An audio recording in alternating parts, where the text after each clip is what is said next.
Hey everyone, and welcome back to The Explainer. I am absolutely thrilled you're here today because we're going to completely change the way you look at a business. We all walk past storefronts and factories and we kind of think we get how they make money, right? They pay for stuff, they sell stuff, and they keep the difference. Pretty simple. But the true financial mechanics operating just beneath the surface, they are incredibly fascinating and honestly surprisingly counterintuitive. Today, we're going to map out the hidden machinery of business costs and then look at the reality of market revenues. And it's all leading up to a mathematical phenomenon that absolutely blew my mind when I first learned it. Get ready because we're about to explore the double speed drop. Here is our quick roadmap for today. We're covering 1. The true cost of business. 2. Society versus the firm. 3. Fixed and variable machinery. 4. The shape of costs. 5. The anatomy of revenue. And finally, 6. The double speed drop. Let's just jump right in. Section 1. The true cost of business. Looking below the surface. Okay, let's dive into this. If I asked you to calculate the cost of running, say, a coffee shop, you'd probably list things like rent, coffee beans, and employee wages. But in economics, that is literally just the tip of the iceberg. What you see sitting above the water are the explicit costs. These are the direct, out-of-pocket money payments a firm makes to buy or hire resources.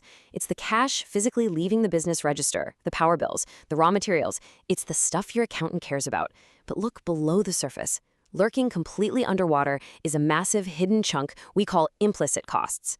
These are the estimated opportunity costs of the resources the business owner already owns and puts into the business. Like, if you use a building you already own for that coffee shop, sure, you aren't paying rent, but you are giving up the rent you could have earned by leasing it to someone else.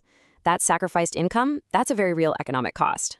And here is where it gets kind of wild. One of the most absolutely crucial implicit costs is something called normal profit. Now, to an accountant, profit is just the happy bonus left over at the end of the year. But to an economist, normal profit is actually treated as a cost.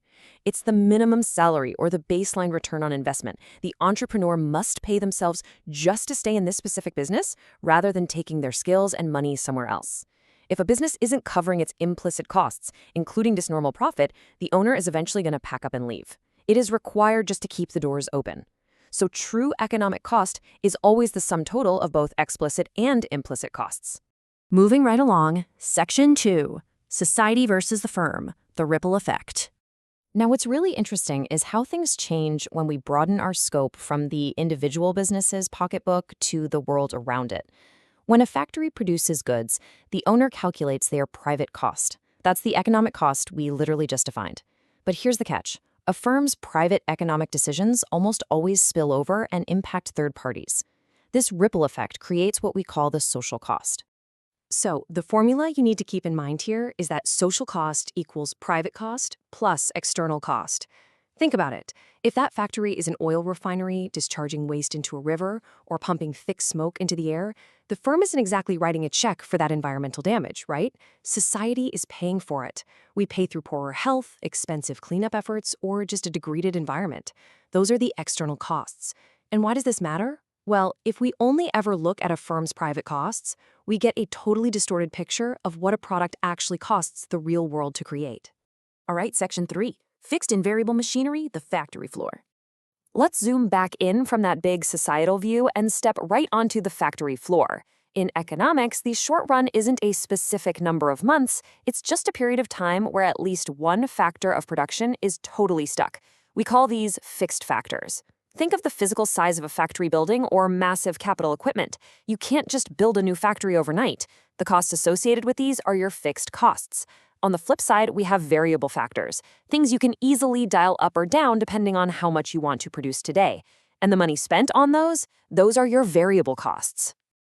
To firmly anchor these concepts in everyday reality, let's look at some concrete examples.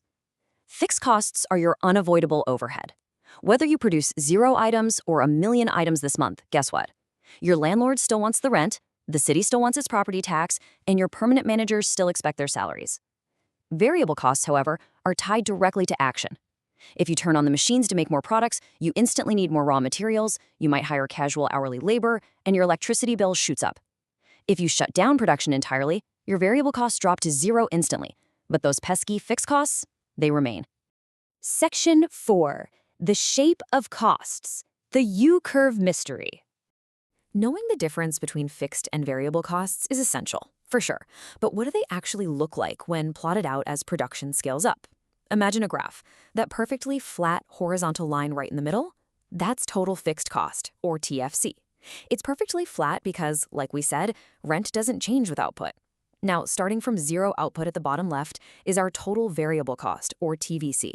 As we produce more, it curves upward. Finally, the top line is total cost. And here's the trick. Total cost is literally just the total variable cost curve shifted straight up by the exact constant amount of the total fixed cost. And this brilliantly illustrates what happens when we look at costs per unit, which we call average cost. It forms this perfect U shape. Initially, as you produce more, your massive fixed costs are spread out over more and more units, which drags your average cost down. It's a great feeling. But eventually, this phenomenon called the law of variable proportions kicks in. Your factory gets crowded, the machines are overworked, and adding more variable labor actually becomes less efficient, forcing your per unit costs right back up. And slicing right through the absolute lowest point of that U-curve is the marginal cost curve. That's the specific cost of producing just one additional unit. Let's see how this builds step by step, because the relationship here is just so elegant. Marginal cost operates exactly like a steering wheel for average cost. In step 1, when the cost of the next unit, the marginal cost, is lower than the average, it pulls the average down.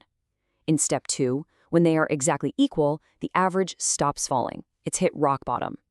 And in step 3, once the cost of the next unit becomes higher than the average, it immediately starts dragging the average back up. Section 5, the anatomy of revenue, the money coming in. All right, having mastered the complex machinery of costs, it's time to flip the script and look at the money actually coming into the register. And here we face a massive fork in the road, depending on the type of market we're in.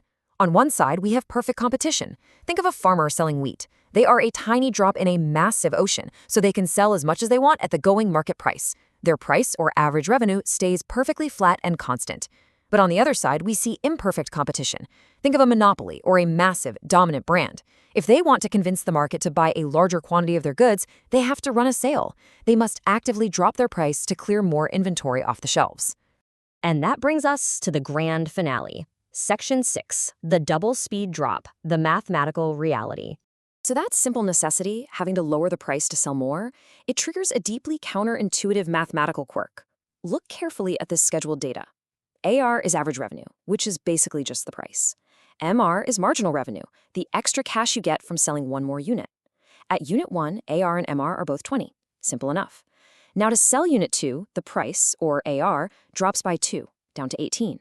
But look at the marginal revenue. Total revenue went from 20 to 36, meaning the MR is just 16. It fell by 4. Move to Unit 3. AR drops by 2 again, down to 16. But MR plummets by 4 again, down to 12. Do you see it? While the average revenue drops by 2 at each level, the marginal revenue drops by 4. It drops exactly twice as fast.